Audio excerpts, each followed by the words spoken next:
Malaysia perlu mengambil tindakan dan pendekatan yang proaktif dalam usaha menangani isu Islamophobia. Pig's head was left on top of the roof of a mosque, with the culprits heard laughing as they left. The world's terrorists are the United States. Look what we did to Iraq. Look what we did to... Islamophobia in the UK has reached record highs, with Islamophobia, a feeling of fear, dislike, hatred, and discrimination against practitioners of Islam or the Islamic faith as a whole, continues to affect millions of people around the world. It's not just a word, it's a lived experience. It tarnishes identities, it disrupts the well-being of Muslims, and it fuels misunderstandings about Islam itself.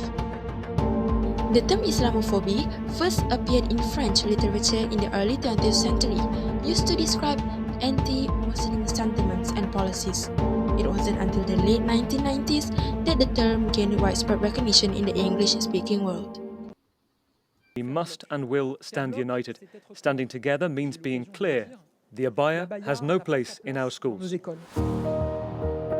prohibition of abaya, niqab, and hijab has become all too familiar for Muslims globally, especially in France. In March 2004, France banned hijabs in primary and middle schools. In 2010, the niqab was banned in all public places.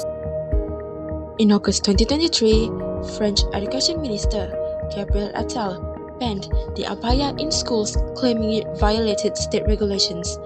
And the latest one, on 18 February 2025, the French Senate passed a bill banning hijab in national sporting competitions. What started as classroom bans is now a national policy of exclusion.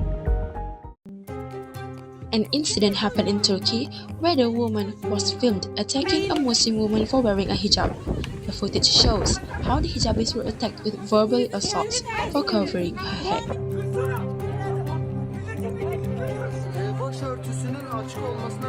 Bak sen terbiyesizsin. Ne istiyorsun? Ne istiyorsun? Teşekkürüme laf ediyorsun. Sensin terbiyesiz. The founding father of the Republic of Turkey, serving as its first president from 1923 until his death in 1938, Kemal Atatürk replaced religious laws with secular civil and criminal codes.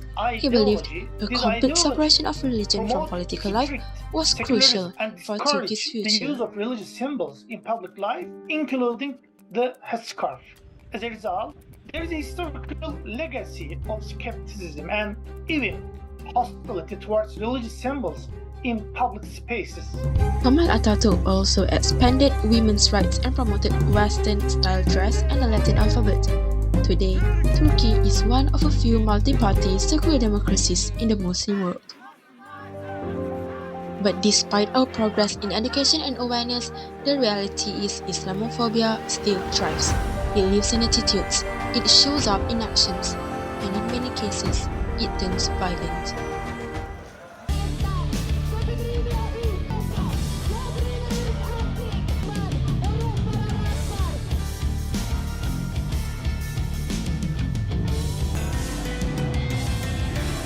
Here's the footage of incident in South Korea where Muslims face racism and Islamophobia from locals.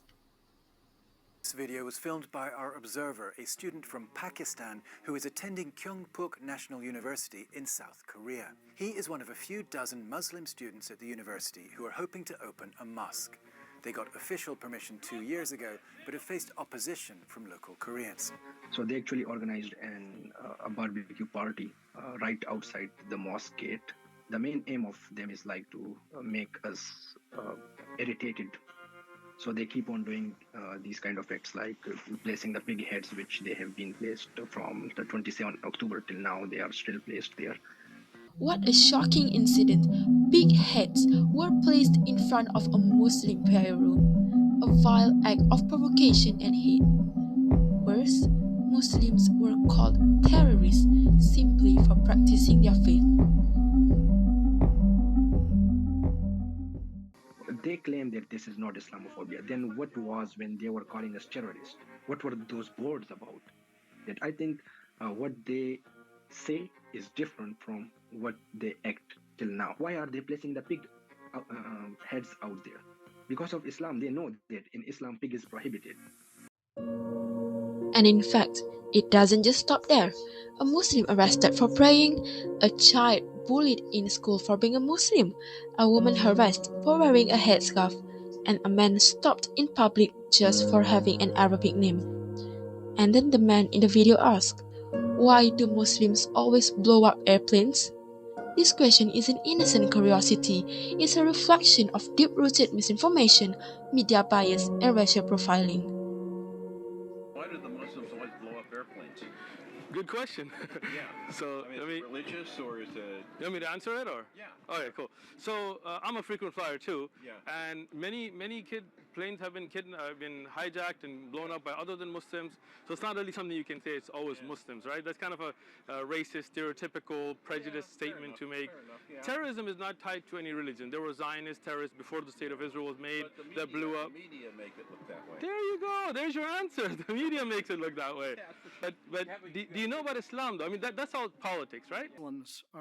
Dr. William F. Bentley, a Catholic theologian from Fetzer Institute here to break the stigma on this statement.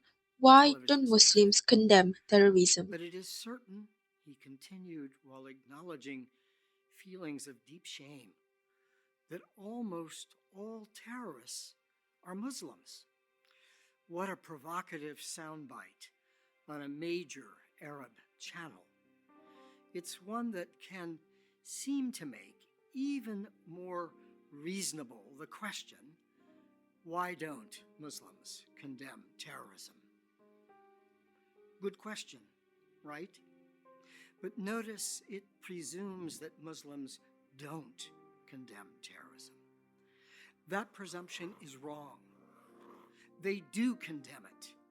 However, you'd have almost no chance of knowing that from your news sources. I could go on and on about the courage and kindness of ordinary Muslims standing up to terrorism on the grassroots level. These unsung acts of courage are just part of everyday life.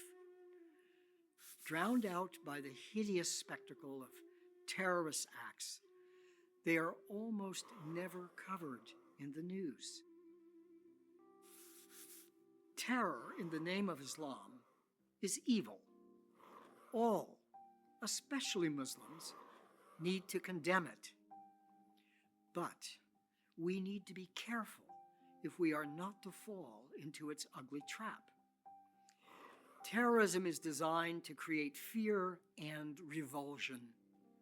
Terrorists know that if they can create fear and revulsion, they can tear us apart.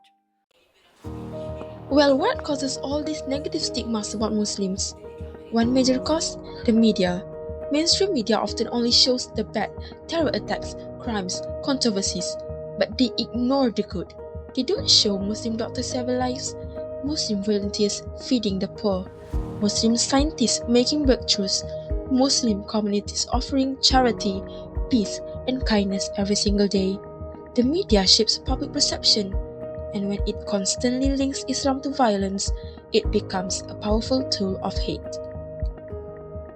Islamophobia doesn't just hurt Muslims, it damages the social fabric of every community. In schools, it creates bullying. In workplace, it causes discrimination. In society, it breeds fear, distrust, and division. But amid the darkness, there is hope. Muslim youth have an essential role to play.